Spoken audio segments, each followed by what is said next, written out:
कि राजस्थान शिक्षक संघ राष्ट्रीय के प्रदेश महासमिति अधिवेशन में पधारे आप सभी शिक्षकों को मैं प्रणाम करता हूं, नमस्कार करता हूं। वैसे तो मुझे पता है कि अब से 1 घंटे पहले आपके मन में क्या विचार था। आपके मन में विचार था कि 11:30 बजे आना था, 12:30 बज गए, गर्मी पड़ रही है और उस गर्मी में आप बैठे थे तो आपकी वो पुकार क्यों, गुरु जो पुकार करते हैं तो ऊपर वाला भी सुनता है। और गुरु जी ने कहा कि गर्मी पड़ रही है तो मेरे आने से पूर्व व्यवस्था कर दी कि आप आराम से बैठो, सर्दी को मैं हल लेता हूं। तो ऊपर वाले ने सर्दी हल ली और मौसम बड़ा सुहाना कर दिया। इसलिए मैं कहता हूं गुरुओं के मन का भाव ऊपर वाला भी समझता है और हम उस भाव से काम करते हैं कि हमारा जो कार्य है शिक्षण का वो सबसे बड़ा कार्य है। मैं इतना कहना चाहता हूं कि मुझे ये जानकर खुशी है कि राजस्थान शिक्षक संघ राष्ट्रीय शिक्षार्थी और राष्ट्र हित के चिंतन को सर्वोपरि ध्यान रखने वाला ये संगठन है। आप सभी का समर्पण, निष्ठा ही राजस्थान के उज्जवल भविष्य का आधार है। आप शिक्षक का कार्य तो करते ही हैं, लेकिन इस राष्ट्र को और प्रदेश को मजबूती देने का काम भी आप कर रहे हैं। शिक्षक और सक्षम नागरिक ही किसी राष्ट्र की प्रगति का आधार होते हैं और आप लोग जो शिक्षा के जरिए राष्ट्र का निर्माण में प्रमुख अपनी भूमिका निभा रहे हैं। आप शिक्षार्थियों में राष्ट्रीय भावना का संचार करते हुए अपने देश के इतिहास, संस्कृति और परंपराओं से परिचित कराते हुए और देश के प्रति समर्पित कर्तव्यनिष्ठ नागरिक बनने के लिए प्रेरित करने का काम आप सभी करते हैं। प्राचीन काल से ही हमारे समाज में शिक्षक का महत्व सर्वोपरि रहा है। हमारी संस्कृति में गुरु शिष्य परंपरा का विशेष स्थान है। गुरु के बिना जीवन अधूरा माना गया है। संस्कृत में कहा गया है गुरु ही ब्रह्मा, गुरु ही विष्णु, गुरुदेव परम महेश्वर है, गुरु साक्षात परम ब्रह्मा, तस्मै श्री गुरुवे नमः। गुरु ज्ञान के गोविंद हैं। गुरु एक रास्ता दिखाने का काम करते हैं। गुरु एक अच्छी शिक्षा के माध्यम से एक ऐसा नागरिक जो राष्ट्रीयता की भावना से और प्रमुख नागरिक की स्थापना करते हैं। मैं कहना चाहता हूं गुरु की भूमिका, गुरु गोविंद हो गड़े का के लागू पाए, बलिहारी गुरु आपने गोविंद जी को बताए। आप उस भूमिका में काम करते हैं और मुझे इस बात का गर्व है कि हमारा ये शिक्षक संघ राष्ट्रीय हमेशा राष्ट्र हित में, समाज हित में और राष्ट्र को मजबूत बनाने के हित में काम करता है। एक शिक्षक अपने शिष्य का मित्र भी है, मार्गदर्शक भी है और प्रेरणा स्रोत भी होता है। विद्यार्थी स्कूल में जो सीखते हैं वो उन्हें परीक्षा पास करने में मदद करने के साथ ही उनके जीवन को दिशा देने का भी काम करते हैं। गुरु से ही शिष्य उन मूल्यों को आत्मसात करता है जो उसे एक अच्छा इंसान और एक जिम्मेदार नागरिक बनने का, शिक्षक एवं छात्रों में नैतिक मूल्य, अनुशासन, सहिष्णुता, जिज्ञासा और सकारात्मक दृष्टिकोण का समावेश करता है। वह उन्हें टीम भावना, नेतृत्व क्षमता और सामाजिक सरोकारों के प्रति जागरूक भी बनाता है। उनमें सहयोग, समावेशता और राष्ट्रीयता का भाव जगाने का काम भी करता है। कभी कभी हम देखते हैं हमारे एक बालक होता है, छोटा बच्चा होता है, उसके अंदर जिस तरह का भाव हम भरते हैं वो आगे चलकर उन्हीं भावों पर चलता है। छोटे से बाल्यकाल का जीवन होता है, उस बात जो बात गुरुजी कहते हैं तो उसके जहन में बैठती है और वो जीवन पर्यंत तक तो गुरु की भाषा, गुरु की वाणी और गुरु का ज्ञान जीवन पर्यंत उसके काम आता है। शिक्षक विद्यार्थियों को उनकी रुचि प्रतिभा को पहचानने में मदद करता है, उन्हें भविष्य के लक्ष्य को निर्धारित करने में सहयोग देता है। आज रोजगार प्राप्त करने में कौशल विकास बहुत महत्वपूर्ण है। शिक्षकों को विद्यार्थियों में रचनात्मक संचार कौशल, टीम वर्क जैसी सॉफ्ट स्किल विकसित करने का काम करता है। मैं आपसे इतना कहना चाहता हूँ कि गुरु का ज्ञान जिस तरह से भवसागर को पार कराने का काम करता है, मनुष्य के जीवन में वो काम गुरु का स्थान है, वो हर रास्ते को दिखाने का काम करता है। विद्यार्थियों में महत्वपूर्ण सोच, रचनात्मक और समस्या समाधान कौशल विकास करने के लिए हमारे देश के यशस्वी प्रधानमंत्री नरेंद्र मोदी जी के नेतृत्व में सरकार राष्ट्रीय शिक्षा नीति 2020 में लाई थी, जिससे नागरिकों का विकास हो सके, रोजगार उन्मुख शिक्षा उनको मिल सके। आगे हम किस तरह से इस भयावह समय में किस तरह से हम हमारी शिक्षा के माध्यम से हम उन्नति कर सकते हैं, इन सारी बातों को हम नई शिक्षा नीति के माध्यम से करेंगे। ये शिक्षा नीति शिक्षा के क्षेत्र में नया अध्याय शुरू करेगी। ये नीति शिक्षा प्रणाली में रोजगार उन्मुख बनाने, विद्यार्थियों को 21वीं सदी की चुनौतियों का सामना करने और उन्हें वैश्विक नागरिक बनने के लिए तैयार करेगी। मुझे विश्वास है कि NEP 2020 के सफल क्रियान्वयन में भारत एक ज्ञान आधारित अर्थव्यवस्था के रूप में उभरेगा। शिक्षा की नीति की सफलता की जोड़ी है। इस महत्वपूर्ण बदलाव को लाने में आप सभी का सहयोग आवश्यक है। शिक्षक को नई शिक्षण विधियों को अपनाने और छात्रों में कौशल विकास विकसित करने के लिए प्रोत्साहित करना आवश्यक है। प्रधानमंत्री जी के नेतृत्व में आज भारत के शिक्षा क्षेत्र में बड़े सुधार हो गए। 2014 के बाद देश में उच्च शिक्षा संस्थानों में तेजी से बढ़ोतरी हो गई है। 10 साल पहले देश में 13 IIM थे, आज वह संख्या बढ़ करके 21 हो गई है। आज देश 23 IIT है देश में। 10 साल पहले की तुलना में आज करीब 3 गुना यानी कि 22 एम्स है। 10 साल में मेडिकल कॉलेजों की संख्या करीब 2 गुनी हो गई है। आज हमारे प्रमुख संस्थानों में कैंपस विदेशों में खुल रहे हैं। इसी साल आबू धाबी में IIT दिल्ली का कैंपस खुला है। तंजानिया में भी IIT मद्रास का कैंपस शुरू हो चुका है। प्राचीन समय में भारत शिक्षा का महान केंद्र था। यहाँ के नालंदा और तक्षशिला विश्वविद्यालयों में विदेशी शिक्षार्थी शिक्षा प्राप्त करते थे। मैं आपसे कहना चाहता हूँ, स्वामी विवेकानंद जी ने कहा था कि 21वीं सदी भारत की होगी। आप देख रहे हैं 2014 के बाद देश के अंदर जो परिवर्तन हुए हैं, उनमें आपको झलक देखने को आपको मिलती होगी। जिस तरह की झलक 2014 के बाद देश के अंदर आई है, यही नहीं क्या हमारा गरीब कल्याण हो, या हमारा विकास हो, या सीमाओं की सुरक्षा हो, या आतंकवाद और नक्सलवाद से मुक्ति हो, या दुनिया में बढ़ता हुआ भारत का सम्मान हो, ये आप देख रहे हैं। और मैं कहना चाहता हूँ, स्वामी विवेकानंद जी ने कहा था 21वीं सदी भारत की होगी। उस नरेंद्र से लेकर के इस नरेंद्र तक आप परिवर्तन देख रहे हैं। जिस तरह से देश में नहीं, पूरी दुनिया के अंदर परिवर्तन हो रहा है।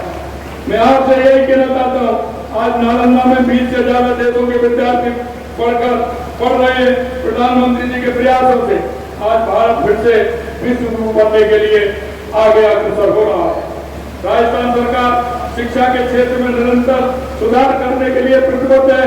हम राज्य में सरकारी स्कूलों की बुनियादी ढांचे को मजबूत करने के लिए स्मार्ट क्लासरूम स्थापित करने, शिक्षकों के लिए विशेष प्रशिक्षण कार्यक्रम आयोजित करने पर बल दे रहे हैं।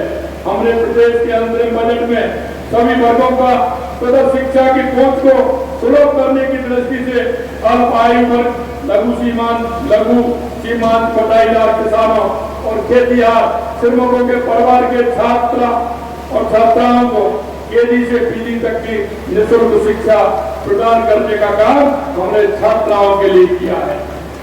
हमारे राज्य के युवा और शिक्षक राष्ट्रीय शिक्षा नीति के प्रावधानों के प्रकाश में दुनिया के कदम से कदम मिलाकर चले, ये प्रदेश सरकार का प्रयास रहेगा। शिक्षक संघ का दायित्व है वो शिक्षकों के हित को साथ साथ शिक्षा की गुणवत्ता में सुधार लाने के लिए भी कार्य करें।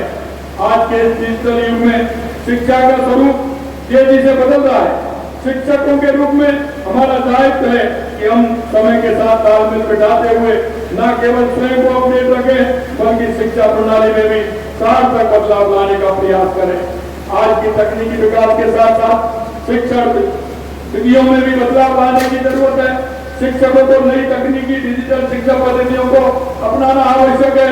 बाल मनोविज्ञान के बारे में नियमित नया ज्ञान हासिल करना होगा। छात्रों को रस्ते की शिक्षा से हटाकर वैचारिक विश्लेषणात्मक शिक्षा का प्रदान करनी होगी। आप सभी राष्ट्र निर्माण के इस पवित्र कार्य में अग्रणी भूमिका निभा रहे हैं। मुझे विश्वास है, मुझे ये भी विश्वास है कि शिक्षक जिस तरह से काम करते हैं, मेरे पास मांग पत्र भी आया है, आप निश्चिंत रहिए। समय समय पर हम आपके विचार भी लेते हैं और अभी हमारा बजट का आने वाला है। बजट में भी हमने शिक्षकों को और अपने प्राध्यापकों को बुलाया है। आपके अनुभव भी हमने उसमें लिए हैं। आप हमारे बजट के अंदर शिक्षा को गुणात्मक कैसे कर सकते हैं और हम आगे क्या कर सकते हैं, ये हमें खुले रूप से खुले मन से आपसे अपने सुझाव मांगे हैं। मैं आपसे भी कहना चाहता हूँ, आप भी अपने सुझाव दीजिए, क्योंकि अच्छा सुझाव कोई भी दे सकता है जो राजस्थान को आगे बढ़ाने का काम करेगा। मैं आपसे इतना ही निवेदन करना चाहता हूँ, हमारी सरकार शिक्षक और शिक्षा के लिए, विद्यार्थियों के लिए प्रतिबद्ध है कि उनको अच्छी शिक्षा मिले, राजस्थान हमारा आगे बढ़े, विकसित राजस्थान बने, विकसित भारत बने।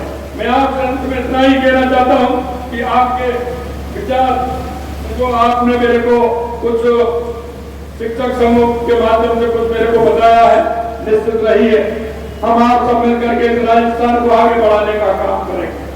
आपकी समस्या नहीं है, वो हमारी सरकार की समस्या है।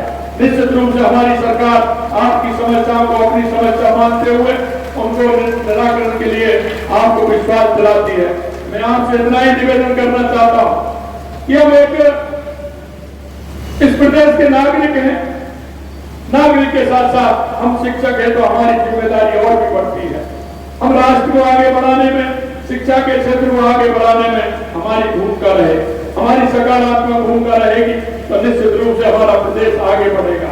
मैं आपसे इतना ही कहना चाहता हूँ, शिक्षा के क्षेत्र में ही नहीं, किसी भी क्षेत्र में आप जब देखते होंगे, आपके मोहल्ले में, आपके गांव में, आपके पड़ोस में किसी भी तरह का कोई भी नागरिक ऐसा रहता है जिसको आवश्यकता है, क्योंकि हम पंडित दीनदयाल उपाध्याय, डॉक्टर श्यामा प्रसाद मुखर्जी के जो उन्होंने हमें बताया, उनके सिद्धांत और आधार पर चलने वाले हैं।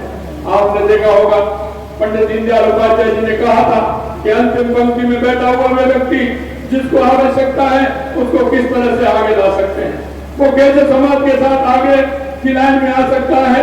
हमारा प्रयास रहे कि उनको आगे लाने का काम करें। ऐसा अगर कोई भी भाई बहन हमारा है तो उसको आगे लाएं। किसी भी तरह की उसको परेशानी है, क्योंकि सरकार की, केंद्र की और राज्य की इतनी योजनाएं चल रही है, उन योजनाओं का लाभ उसको मिले, ऐसा मैं आपसे निवेदन करना चाहता हूँ। आज डॉक्टर श्यामा प्रसाद मुखर्जी जी का बलिदान दिवस है।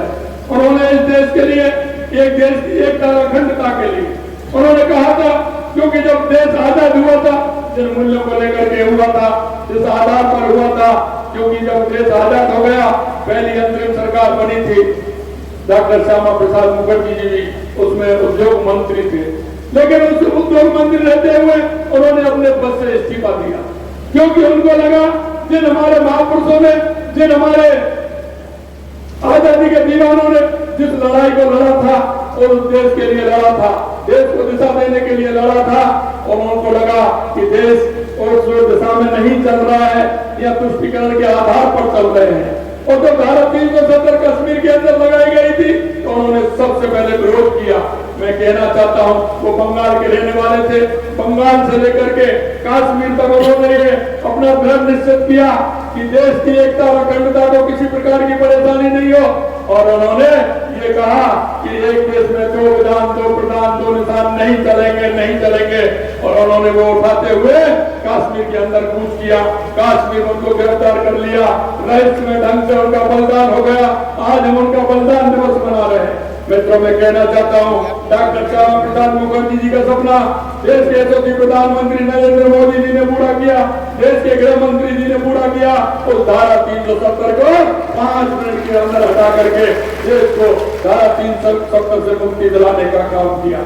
मित्रों मैं कहना चाहता हूँ, हमारे अंदर राष्ट्रीयता की भावना, देश की एकता और अखंडता की भावना, राष्ट्र को हम किस तरह से आगे बढ़ाते हैं, ये आपके अंदर कूट कूट के भरी है। मैं आपसे यही कहना चाहता हूँ, परिस्थिति कैसी भी हो, कैसी भी स्थिति हो, लेकिन हमें हमारे राष्ट्र को सर्वोपरि मानते हैं। हम पहले राष्ट्र को मानते हैं, बाद में हमारे संगठन को मानते हैं और व्यक्ति को हम तीसरे स्थान पर मानते हैं। मैं आपसे इतना ही निवेदन करना चाहता हूँ, राज्य सरकार हर काम के लिए निश्चित रूप से दिन रात मेहनत करते हुए हमारे सभी मंत्रीगण, हमारी सरकार पूरी तरह से काम कर रही है। आपके अच्छे अच्छे सुझाव अगर हमें आएंगे तो निश्चित रूप से हमारी सरकार को भी ताकत मिलेगी। आपके विचार आएंगे तो ताकत मिलेगी, हमारे काम का प्रचार भी होगा, उससे भी ताकत मिलेगी। आप अगर हमें थोड़ा सा सहारा देंगे तो आपके विचार के अनुसार, आपकी नीति के अनुसार ये राजस्थान बन पाएगा और ये देश बन पाएगा। हम विकसित राजस्थान बनाने में, विकसित भारत बनाने में, एक मजबूत राजस्थान बनाने में, एक मजबूत राष्ट्र बनाने में आप सभी का एक कदम हमें बहुत उपयोगी रहेगा और आप उसमें बहुत बड़ा सहयोग प्रदान करेंगे। आज इस कार्यक्रम में आप सभी ने मेरे को बुलाया, मेरे को मान और सम्मान दिया। निश्चित रूप से मैं सभी गुरु जी का, मंच पर विराजमान सभी का निश्चित रूप से मैं बहुत बहुत साधुवाद और धन्यवाद करता हूँ कि आपने सभी ने बुलाया। मैं इतना ही निवेदन करना चाहता हूँ अंत में कि हमारा हर काम राजस्थान के हित में होगा, हमारा हर काम राजस्थान को मजबूत करने में होगा। क्योंकि मैं कहना चाहता हूँ, पिछली सरकार के जो काम थे वो आपने अच्छी तरह से देखे हैं। जिस तरह से जितना भार हम पर बढ़ा के गए हैं, चाहे बिजली के क्षेत्र में हो, जिस तरह से उन्होंने हमारी सरकार में कर्जा छोड़ा है। लेकिन मैं आपसे इतना निवेदन करना चाहता हूँ, हमारे संकल्प पत्र में जो हमने आपसे वादे किए हैं, निश्चित रूप से उन वादों को हम पूरा करेंगे। चाहे हमारे युवा हो, चाहे हमारे मजदूर हो, चाहे हमारे किसान हो, चाहे हमारी महिला हो, कोई भी किसी भी क्षेत्र का होगा, हम उसको आगे बढ़ाने का काम करेंगे। हमने महिला सशक्तिकरण के लिए हमारी सरकार ने आते ही कई काम किए हैं, आगे भी हम करने वाले हैं। आपके सामने इतना ही निवेदन करना चाहता हूँ कि ये सरकार आपकी सरकार है। आपके सुझाव हमें बहुत महत्वपूर्ण है। एक एक सुझाव दीजिए, इस सरकार को मजबूती प्रदान करिए, राष्ट्र को मजबूती प्रदान करिए और इस हमारे राजस्थान को मजबूती प्रदान करने का काम करें। आप सभी को बहुत बहुत धन्यवाद। अंत में इतना ही कहना चाहता हूँ, आप कितना मौसम है, अभी थोड़े पहले गर्मी थी, भाई साहब कह रहे थे कि आप आए जैसे ये तूफान आया। मैंने कहा तूफान के बाद ही बारिश है, तूफान के बाद ही बारिश है। आप चिंता मत करिए, बारिश भी आएगी और बारिश आएगी तो राजस्थान के अंदर हरियाली छाएगी और हरियाली छाएगी तो हम राजस्थान को पर्यावरण मुक्त करेंगे। आज देश के यशस्वी प्रधानमंत्री नरेंद्र मोदी जी ने आह्वान किया है कि आप सभी से भी मैं अनुरोध करता हूं कि एक माँ के नाम का एक पेड़ आप अवश्य लगाएंगे, एक वृक्ष लगाएंगे, उसकी परवरिश भी करेंगे। आप सभी से मैं कहना चाहता हूं, आप भी अपनी अपनी माता जी के नाम एक वृक्षारोपण करेंगे, जिससे हमारे राजस्थान का पर्यावरण ठीक प्रकार से हो सके, देश का पर्यावरण ठीक प्रकार से हो सके। आज आप देख रहे हैं जिस तरह से भयावह युग में हमारी नदियां सुखड़ती जा रही हैं, पर्वत छोटे होते जा रहे हैं, हमारे वृक्ष कटते जा रहे हैं, जंगल छोटे होते जा रहे हैं।